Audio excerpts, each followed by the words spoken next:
दोस्तों स्वागत है आपका हमारे यूट्यूब चैनल पे। दोस्तों आइए आज जानते हैं बजट की कुछ खास बातें इलेक्ट्रिक व्हीकल सेक्टर के लिए। दोस्तों वित्त मंत्री ने बताया कि इलेक्ट्रिक व्हीकल्स के लिए अब बैटरी स्वैपिंग की पॉलिसी लाई जाएगी, वहीं बैटरी बनाने के लिए प्राइवेट सेक्टर को बढ़ावा दिया जाएगा। इसके अलावा सेमीकंडक्टर्स की मैन्युफैक्चरिंग के लिए इंडस्ट्री डेवलप की जाएगी, जिससे कि एक्सपोर्ट को बढ़ावा मिलेगा। इलेक्ट्रिक व्हीकल के लिए स्पेशल मोबिलिटी जोन डेवलप किए जाएंगे और पब्लिक ट्रांसपोर्ट में क्लीन टेक्नोलॉजी को बढ़ावा दिया जाएगा। आइए जानते हैं अब तक कैसे रहे आंकड़े या क्या हैं आंकड़े। पिछले 5 सालों के दौरान कमर्शियल व्हीकल्स की जो बिक्री है, उसमें लगातार गिरावट आ रही है। अगर हम सरकार की माने तो पिछले 2 सालों में कोविड महामारी ने ऑटोमोबाइल इंडस्ट्री की कमर तोड़ दी है। सालाना आधार पर सन 2020 में गाड़ियों की बिक्री 18% और 2021 में 14% घटी है। अगर हम टू व्हीलर की बात करें तो 2017 से 2021 तक ये संख्या भी घटी घटी है। एक तरफ जहां इस सेक्टर में ग्राहकों की तरफ से मांग घटी, वहीं रही सही कसर चिप की कमी ने पूरी कर दी। चिप जो कि सेमीकंडक्टर्स में इस्तेमाल होती है और इलेक्ट्रॉनिक या इलेक्ट्रिकल डिवाइसेस के लिए एक बेहद महत्वपूर्ण काम करती है अ, उसकी प्रोसेसिंग के लिए। ऑटो इंडस्ट्री के अनुमान के मुताबिक 2021 में कार कंपनियों की बिक्री में 5 अरब डॉलर की कमी आई है, जो कि कुल प्रोडक्शन का 20% है।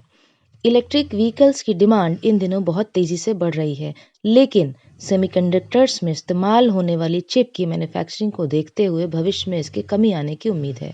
सरकार ईवी की बिक्री के लिए कई प्रयास कर रही है, जिसके लिए वो फेम योजना के तहत ग्राहकों को सब्सिडी भी प्रदान कर रही है।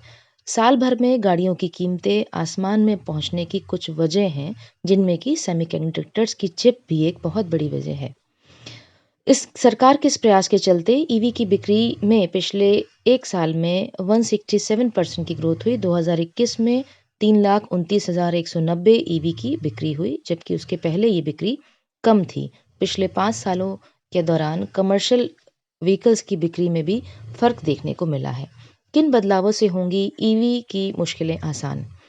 बढ़ती कीमतों से राहत नहीं, सेमीकंडक्टर्स की चिप और अन्य मैन्युफैक्चरिंग प्रोसेस में दिक्कत होने की वजह से और कोरोना महामारी की वजह से ईवी की बिक्री में और सेल में एक अंतर देखने को मिला है।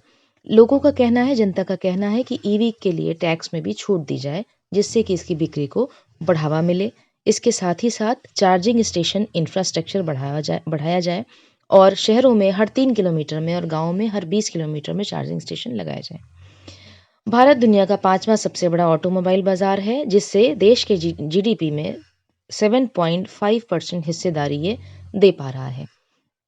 अगर हम अन्य देशों की बात करें तो चीन, अमेरिका, जापान और जर्मनी के बाद भारत का 5वां नंबर है। मोदी सरकार की मेक इन इंडिया योजना के तहत 2022 तक भारत की जीडीपी में मैन्युफैक्चरिंग सेक्टर की हिस्सेदारी 16 से बढ़ाकर 25% करनी थी। वहीं 10 करोड़ नौकरियों को भी पैदा करना था। हालांकि इन सब लक्ष्यों के बावजूद मैन्युफैक्चरिंग सेक्टर इस समय एक बेहद बुरे दौर से गुजर रहा है।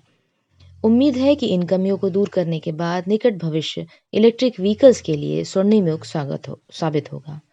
धन्यवाद।